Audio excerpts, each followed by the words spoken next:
Bro, thank you for choosing this video. Welcome back to this channel, a haven for Chelsea news updates. So find a comfortable seat and grab a drink, because this time I'm presenting 10 stories about Chelsea off the pitch that you probably didn't know. I hope to reach 300 likes. By liking this video, I'm even more motivated to provide as much news as possible and as interesting as possible for you. And finally, please comment where you're from. I'd love to know which countries are watching this video. Chelsea are making another move in the youth market after reportedly reaching an agreement to sign Ecuadorian wonderkid Dainer Ordóñez. According to reports, the 16-year-old will join in 2028, subject to international transfer rules. This move aligns with Todd Boehly and Clearlake Capital's strategy of continuously scouting high-potential players from a young age. Ordóñez was also previously on Liverpool's radar, with their scouting department reportedly rating him as one of the best talents of his generation. However, Chelsea made a swift move thanks to their strong network in South America, particularly in Ecuador and Brazil. Their strong relationship with Independiente del Valle, the club that produced Moises Caicedo, was a key factor in the success of this deal. Chelsea are riding a positive wave following their 3-0 win over Wolves that lifted them to third in the Premier League. Enzo Maresca emphasized the importance of effectiveness in front of goal, saying his team was dominant but needed to be more clinical. The Ordóñez deal demonstrates Chelsea's focus not only on current performance, but also on the long-term development of the squad for the future. The question is, will Ordóñez be the next successful project after Caicedo? Cole Palmer is reportedly targeting the big match against Barcelona on November 25th as his comeback momentum, but Chelsea insists they won't take any risks if his condition isn't completely clear. According to reports, Palmer was originally expected to be out for 6 weeks due to a groin injury that has been bothering him since pre-season. For weeks have passed, making the Champions League clash at Stamford Bridge a realistic target for the playmaker. The Daily Mail reports that Palmer is eager to feature in the historic match, while the club remains prioritizing his long-term fitness given his crucial role this season. The good news is that Palmer is reportedly close to returning to full training, although an exact date has not been set. Chelsea have been quite solid without him so far, winning 8 of 11 matches, drawing 1, and losing 2. During his absence, the number 10 position has been filled by Estevao, Enzo Fernandez, and João Pedro, who currently leads the club's assists list in the Premier League. If there's even the slightest doubt about Palmer's fitness, Chelsea are likely to shift their target for his comeback to their next match against Arsenal 5 days later, a match that could be crucial in the title race. Do you think Chelsea should force Palmer to play against Barcelona or wait until he's 100% fit? Moises Caicedo is back in the spotlight after former Chelsea player Pat Nevin said the midfielder is worth £200 million. In a recent interview, Nevin asserted that Caicedo is not just a destructive player, but a defensive genius capable of playing in any team. He believes that if Real Madrid truly wants Caicedo, they will have to pay a fee equal to Neymar's transfer record. Chelsea signed Caicedo for around £100 to £115 million, so the club will be unwilling to let him go without a substantial profit. Furthermore, Caicedo has been outstanding this season. He was named Player of the Year last season, ranked among the best midfielders in the world by Jamie Carragher, and recorded the most interceptions per 90 minutes in the Premier League. Reports also suggest that Chelsea are preparing a new contract to quell interest from Madrid and PSG. His salary will rise from £150,000 per week, with the contract extending beyond 2031. One thing is clear though, Caicedo is now a vital player, but Maresca needs a defensive midfielder to support him.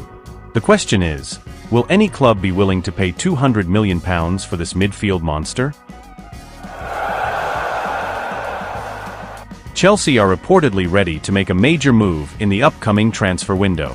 According to Fishages, the Blues are preparing a bid of up to €150 million, around £132 million, to sign Julian Alvarez from Atletico Madrid. This figure demonstrates the club's high ambitions, as they continue to search for a consistent main striker. The same source stated that Enzo Fernandez is also involved in the approach, trying to convince his Argentina national team teammate to return to the Premier League.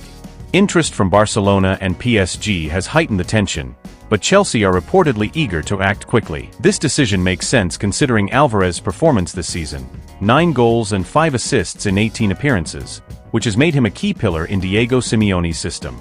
Atletico face a major dilemma: retain a striker who has already become a fixture in the team, or accept a huge financial offer that is difficult to refuse. The €150 million price tag has been debated, but Alvarez's profile, productive, flexible and young, makes it a reasonable price in the current market. For Chelsea, this move would be seen as a strong signal that the club wants to return to the top flight as soon as possible. But the question is such a large price tag a sound investment or too big a risk? Benoit Badiashile finally returned to training at Cobham during the international break, according to information confirmed on the club's official website. The session was attended by players who were not on international duty or taking additional time off. Interestingly, it wasn't just Axel Disasi who was present, but also Badiashile, whose comeback feels like a flashback after months of injury. Badiashile was previously expected to return in December, so his return ahead of schedule is a positive sign. The defender's comeback attempt 6 weeks ago was thwarted by a recurring injury, ruling him out after only a brief appearance. This time, Chelsea are hoping his recovery progress is more stable so he can compete for a place in the backline again. Given the numerous injury problems at centre-back, as well as the inconsistent form of several players, there's a good chance he can gain playing time.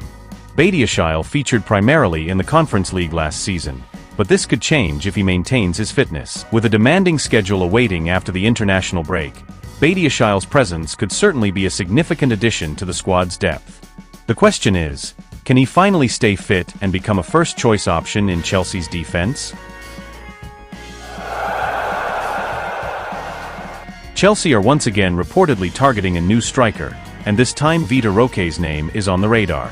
Sky Sports reports that the Blues have a concrete interest in the young Palmeiras striker, who has begun to rediscover his form, scoring 20 goals in 52 appearances since returning to Brazil earlier this year. Roque originally arrived at Barcelona in 2023 with high expectations, but failed to establish himself in the first team. After a brief loan spell at Real Betis, he was released permanently to Palmeiras. Chelsea are reportedly monitoring his performance closely, especially after the club had to send Marc Guiu home early following the departure of Nicholas Jackson. Roque is considered a potential alternative in the number 9 position to compete with Liam Delap and João Pedro. Palmeiras are currently asking around €50 million for him, and the player has also admitted he is open to a return to Europe, even calling it a dream in an interview with AS. With a need for a truly consistent striker, could Roque be the final piece the Blues have been looking for? Liam Delap is back in the spotlight after giving his honest assessment of a defender linked with Chelsea.